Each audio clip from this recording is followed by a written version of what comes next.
भुवन दाई, छाया अनि आफन्त एउटै हुँदो रहेछन्।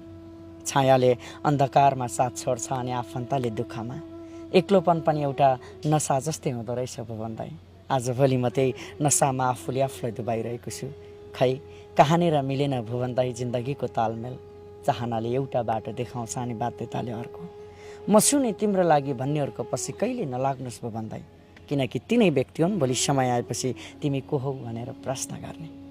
भुवन दाई, डुब्न लागेको घाम, निभ्न लागेको बत्ती, मैनबत्ती जस्तै भयो दाई मेरो जिन्दगी।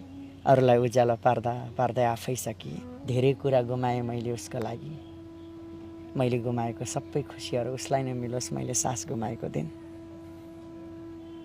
घरबाट बाहिर निस्किँदा सबै सामान झोलामा प्याक गरेको जस्तो लागेको थियो भुवन दाई। कुन बेला आमाको माया र बाबाको आशीर्वाद त घरमै बिर्सेछु। हामी छोरा मान्छे हो।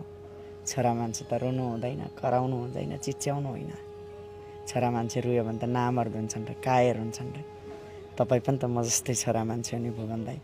कहिलेकाहीँ कसैले सुन्छ कि कसैले देख्छ कि भनेर टोयलेटको भित्र गएर ठुलो धारा खोलेर रुनु भएको छ। म रोएको छु दाई। खै दाई कसलाई सुनाउनु दाई यो मनको पीडा। आमालाई सुनाऊ भने आमाले चिन्ता गर्छिन्, साथीभाइलाई सुनाऊ भने मजाकको पात्र बनाइदिन्छन्।